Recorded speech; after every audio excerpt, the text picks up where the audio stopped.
24শে April বিশ্বজুড়ে মুক্তি পাচ্ছে এমন একটি সিনেমা যা নিয়ে এখন তুমুল উত্তেজনা। এটি হলো কিং অফ পপ মাইকেল জ্যাকসনের বায়োপিক মাইকেল। প্রশ্ন হচ্ছে, এই সিনেমা কি বক্স অফিসে ইতিহাস গড়তে পারবে? তবে ধারণা করা হচ্ছে এটি বক্স অফিসে বড় সাফল্য পেতে পারে, কারণ মুক্তির আগেই ছবিটি নিয়ে ব্যাপক আগ্রহ তৈরি হয়েছে। পপ সঙ্গীতের অবিসংবাদিত রাজার জীবনকে ঘিরে নির্মিত এই সিনেমায় নাম ভূমিকায় অভিনয় করেছেন জ্যাকসন পরিবারেরই এক সদস্য, তার নাম জাফর জ্যাকসন।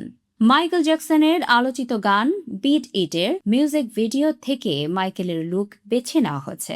সিনেমা বোদ্ধাদের অনেকেই বলছেন মেকআপ গেটআপে হুবহু মাইকেলের মতোই দেখিয়েছে জাফরকে। ইতিমধ্যে সিনেমাটির টিজার ও ট্রেলার প্রকাশ পেয়েছে, উভয়ই বিশ্বজুড়ে আলোচিত। অধীর আগ্রহে মাইকেলের ভক্ত শ্রোতারা এই সিনেমা দেখার অপেক্ষায় আছেন। মাইকেলের অকাল প্রয়াণের পর 16 বছরেরও বেশি সময় পেরিয়ে গেছে, তবুও পপ সম্রাটের জীবন নিয়ে মানুষের কৌতূহল কম নয়। তাতে ধারণা করা হচ্ছে ছবিটি বড় হিট হতে পারে। তবে চলচ্চিত্রটি দর্শকদের সামনে মাইকেলের গৌরবময় ক্যারিয়ার ও ব্যক্তিগত জীবনের জটিল দিকগুলো কিভাবে তুলে ধরবে সেটি এখন দেখার বিষয়। সিনেমাটি তার জীবনের পুরো সত্যটা তুলে ধরতে পারবে কিনা তা মুক্তির পরই স্পষ্ট হবে।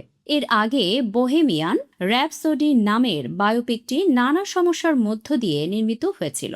শুরুতে সাচা ব্যারন কোহেন প্রধান চরিত্রে থাকার কথা থাকলেও পরে তিনি সরে দাঁড়ান, আর পরিচালক ব্রায়ান সিঙ্গারকেও সরিয়ে দেওয়া হয়। এত বিতর্ক সত্ত্বেও সিনেমাটি বিশ্বব্যাপী $900 মিলিয়ন বেশি আয় করে এবং 4টি অস্কার জেতে। এই সাফল্যের ধারাবাহিকতায় ওই সিনেমার প্রযোজক গ্রাহাম কিং 2019 সালে ঘোষণা দেন তিনি আরেকজন বিশ্ববিখ্যাত সঙ্গীত তারকা মাইকেল জ্যাকসনকে নিয়ে বায়োপিক নির্মাণ করবেন। বিশ্লেষকদের মতে মাইকেল চলচ্চিত্রটি বোহেমিয়ান র্যাপসোডির চেয়েও বড় সাফল্য পেতে পারে।